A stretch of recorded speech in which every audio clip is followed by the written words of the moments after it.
వాక్యమందు ప్రతిష్ఠ చేయబడాలి. అన్యజనుల ఆచారాల ప్రకారం నడిస్తే అది వాక్యానికి వ్యతిరేకం అంటే అక్రమము. Praise the lord.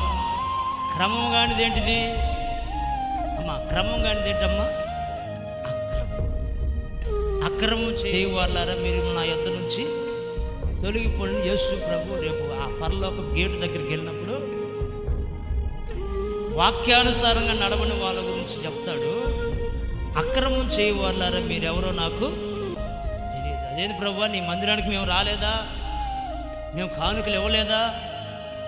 మేము ఉపవాసాలు ఉండలేదా? అన్నీ చేశారు కానీ వాక్యమందు మీరు ప్రతిష్ఠ చేయబడాలి. అంటే వాక్యానుసారంగా మీరు జీవించాల, వాక్యానుసారంగా నడుచుకోవాలా, వాక్యానుసారంగా మీరు భక్తి చేయలా. దేవునికి స్తోత్రం. ఇటు వాక్యమో లోకము, వాక్యమో లోకము, వాక్యమో లోకము మిక్స్ అన్నమాట. ఈరోజు అన్నీ ఏమవుతున్నాయండి? మిక్స్. దేవుని స్తోత్రం. ప్రార్థన కావాలి, టెంకాయ కొట్టాలి.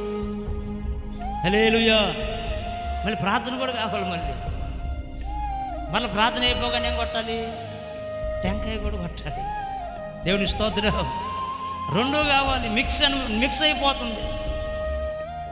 మిక్స్ అయిపోతున్నందువల్ల ఏం జరుగుతుందంటే మనం వాక్యమందు ప్రతిష్ఠ చేయబడలేకపోతున్నాం.